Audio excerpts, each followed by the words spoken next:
وبركاته. ازيكم؟ اخباركم ايه يا حبايبي؟ يا رب تكونوا بخير وبألف صحة وبألف سعادة على قلوبكم يا رب. النهاردة يا نانو هنعمل شاورمة الفراخ والكريب. الكريب ليه بقى طرق كتير جدا جدا، مش هنختلف عليها كلنا، ولكن انا النهارده جبت لكم ابسط طريقه واجمل طريقه ان شاء الله تنور رضاكم وتعجبكم. ايه المكونات؟ المكونات 3 كوبايات دقيق مع 3 كوبايات من الميه، مع ذره ملح، معلقه صغيره من السكر، 3 معالق لبن بودر عشان يدي تيست عالي للعجينه بتاعتنا او الرغيف بتاعنا، مع معلقه صغيره من الكمون، معلقه صغيره من الفلفل الاسمر، وبيضايه. وبدات اقلب تقليب زي ما انت شايفه كده. تمام اهو، هنقعد نقلب لغايه لما يبقى كريمي خالص، ما يبقاش فيه اي تكتلات. وممكن برضو نصفيه علشان اديت له معلقه زعتر عشان يدي الرغيف بتاعي شكله جميل. وهنا في التتبيله بتاعت الشاورما الجميله دي حطينا نص فراخ صدور، قطعناهم شرايح رفيعه زي ما حضرتك شايفه كده، وحطيت لها كوبايه من الزبادي، معلقه توم مهروسه، معلقه من الريحان المطحون، فلفل، بابريكا، ملح، كمون، وشويه كركم. تمام، وقلبت كل المكونات الحلوه دي مع بعضها، وشويه من الخل وشويه من الزيت النباتي، وسبتها تستريح بالشكل ده عشان تتشرب من الصوص الحلو ده. وهنيجي نشتغلها مع بعض ونسويها مع بعض. وهنا في الكريب بتاعنا ان شاء الله حطينا البيضايه مع الملح والفلفل ومعلقه السكر ومعلقه ال3 معالق من اللبن البودر.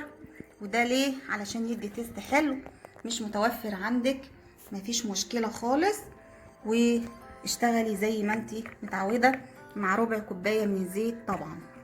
اهو هنبتدي بقى ندوب الكلام الحلو ده ونشتغلوا برضو مع بعض على البوتاجاز.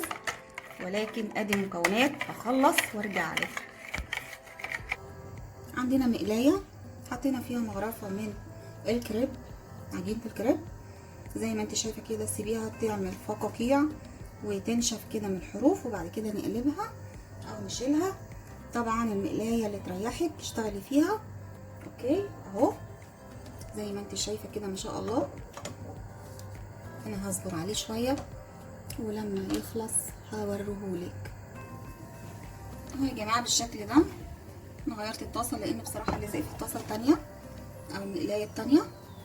اهو هو لازم يبقى عندك طاسه ما بتلزقش فيها حاجه. بس هخلص كل الكميه وارجع لك. شايفه الرغيف طالع عامل ازاي؟ ما شاء الله عليه تحفه. اهو اعملي بقى بالمقاس اللي يريحك خالص. هشوفك لما اخلص. بسم الله ما شاء الله. اهو يا جماعه حطيت الفراخ بتاعتي تاخد صدمه بمعلقه زيت صغيره قوي مكعب زبده عشان خاطر ما تطلعش الصوص اللي جواها.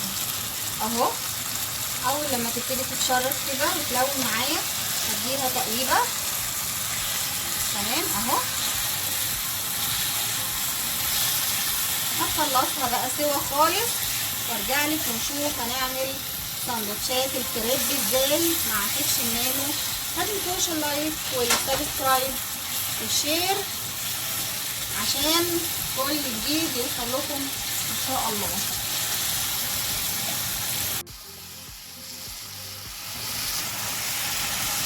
الفراخ بتاعتي بدأت تتشرب اهي.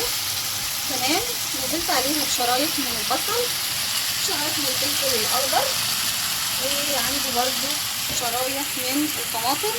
انا مش عايزه الخضار بتاعي يستوي، انا عايزاه بس يديله تكسيره كده زي ما انت شايفه كده اهو.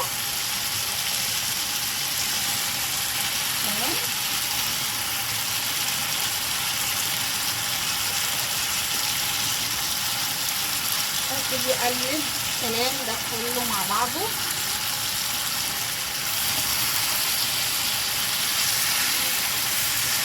شوح كويس قوي وهنزلها على طول.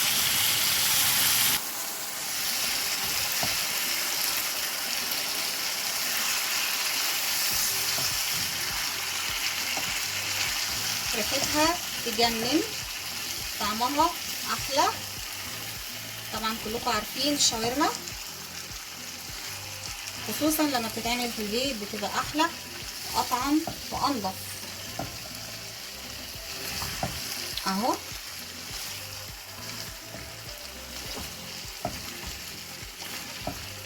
خليها بس خضار كده يتشرب مع الفراخ وابتدي اقفل عليها.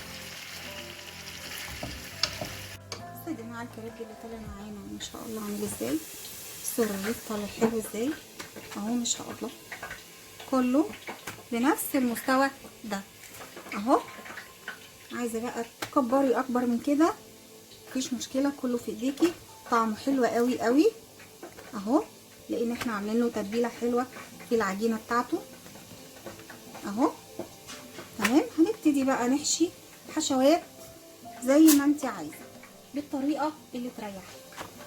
نجيب الرغيف بتاعنا، دي توميه، كوبايتين زبادي على كوبايه من الموتزاريلا المايونيز مع شويه توم مبشورين وملح وفلفل وكمون، طعمها تحفه.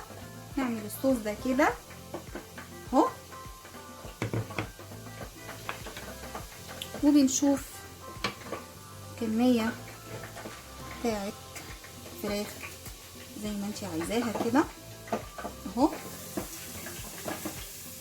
شاورما.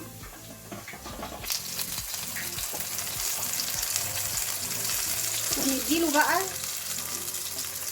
تشميعه هنا كده في الجريلا علشان يبقى كريسبي وحلو زي اللي بيجي من بره جاهز، ويبقى كريسبي من بره وطري من جوه كده وطعمه حلو. تمام اهو، نديله تشميعه حلوه كده وابتدي اقلبه ونقدمه في ورق زبده لولادنا اهو.